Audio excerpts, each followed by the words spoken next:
Hey guys, Lydia at Foxglove Manga here, and today I'm going to be talking about one of the things that I see pop up a lot on the Manga Collector Reddit. Is new people will come in who have just started collecting and they'll ask, what was manga collecting like before the whole pandemic? We know a lot of people were home in 2020 watching anime, collecting manga. Was it a lot easier to collect before that? Was stuff out of stock all the time? Were the out of print prices so expensive? Well, the answer to that question is it was a lot easier to collect before the pandemic. Especially, I started hardcore collecting manga in 2017. I've always bought manga, but I didn't really get into it until 2017. And the second question that people often have is, do you think that prices of older manga are going to go back down? And they might hit a little bit of a plateau, but my theory is that they are generally going to get more expensive. And the reason for that has something to do with the year I started hardcore manga collecting. So, when I started collecting manga seriously, before that, the first manga I ever bought, I was like probably 13 or 14. It was Ranma Half or Ranma, or it was Saws on Eyes, and that was back when the only manga you could get were like in a floppy size, like a Marvel comic, and so I bought a few of those. I bought some Koku, and then the first like tankobon size manga I got was Sailor Moon in the mixing editions. Then I got Fushigi Yugi, the original releases, and I believe they were still flipping them, but I don't know. I got rid of all those manga, as many people did. So I would mainly just collect a few, my very favorite series, because I didn't have a lot of money and I was a nerd, so I had a lot of different interests. I had to scatter my limited funds among all the things I wanted: the Final Fantasy games, the manga, the X-Men comics, Magic the Gathering cards, There were a bunch of things that would always be popping up that I wanted.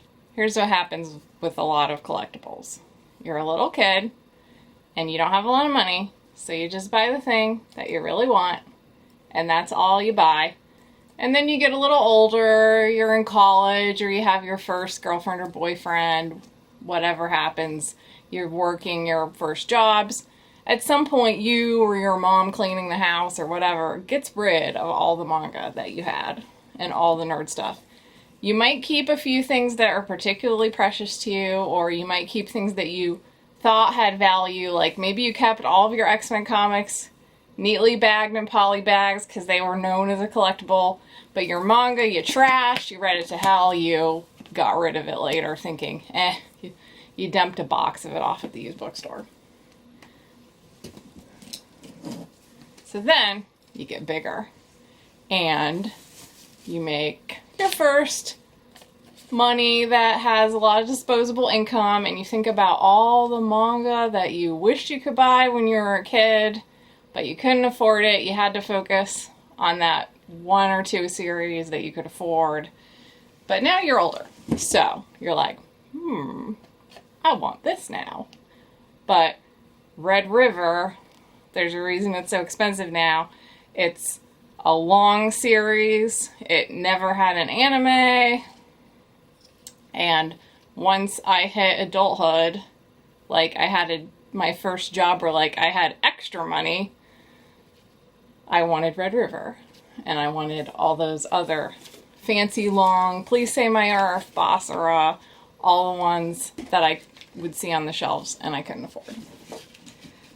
So this is why I think that manga collecting is going to continue to be more and more expensive, because I was kind of the first generation of those kids who were really into manga, because I started watching Sailor Moon when I was 14 in 1996, when it was the only anime on at that time was Sailor Moon, Dragon Ball, and Samurai Pizza Cats, if anyone remembers that. It was a little later that we got like the Adult Swim kids, the Pokemon kids, the Cardcaptor Sakura kids. Like there were more generations. They were a little after me, so they have not quite, they're just kind of hitting that age now where they might be making adult income.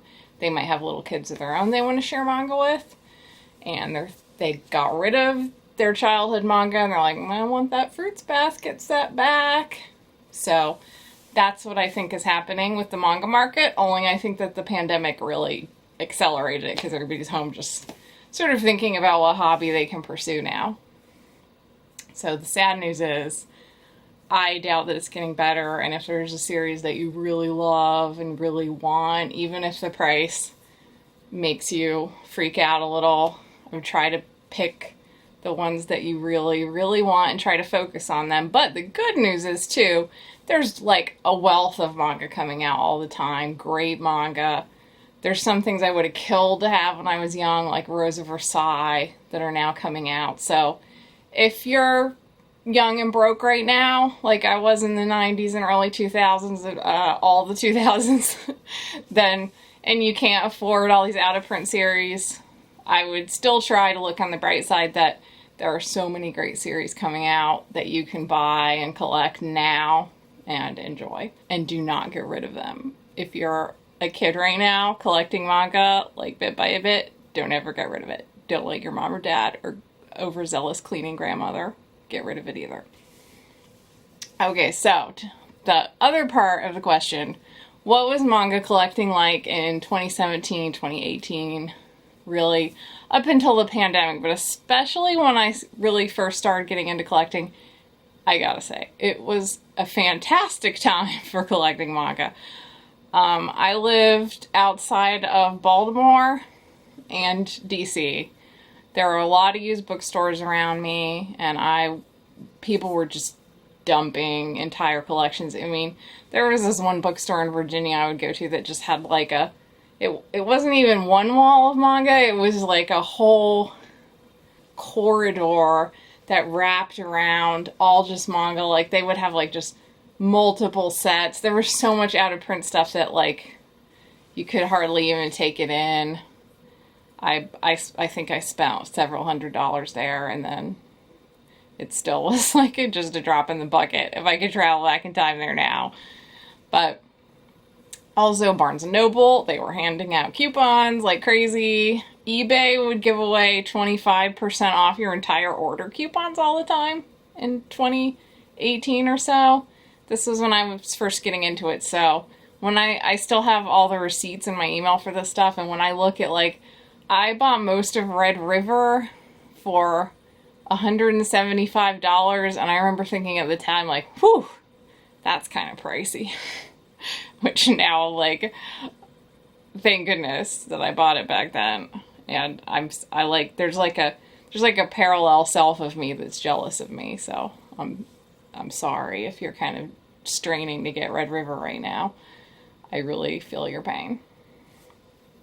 But, the crazy thing too is like, I have a receipt for a set of Kami-sama Kiss I bought. It was $60 total because I had a 25% off eBay coupon and somebody listed it for 80 something.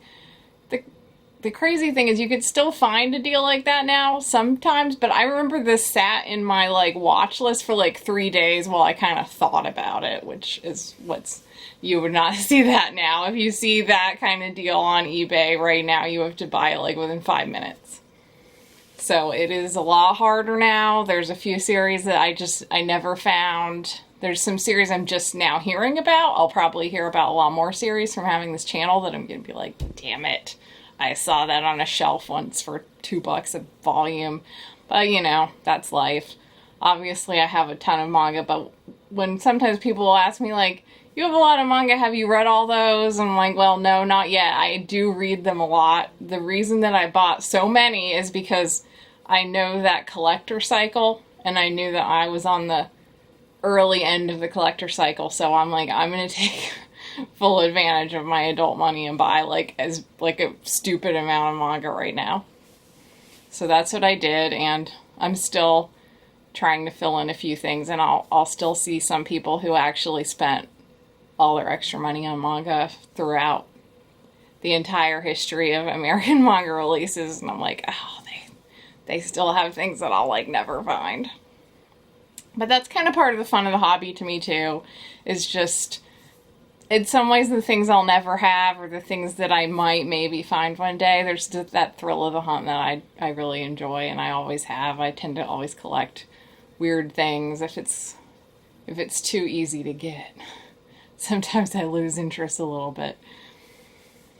So there's a little rush in finding that, even if it's like one rare volume and I'm like, now I have volume 8, I only need to find volumes 1 through 7 and also volumes 9 through 12, I'll take that challenge. So I sometimes have a volume on my shelf where it didn't pan out, but that's why that is. So that is the current state of manga collecting, in my opinion, and I'm really hoping, though, that with a few of these series we start to see a nice re-release for some of these series that are really insanely expensive on the aftermarket right now. So fingers crossed, and it never hurts to shoot your favorite publisher an email and say, please, please, please re-release Red River, Basara, Boys Over Flowers, for example. Those at this point are like $1,000 to buy, and they're great series.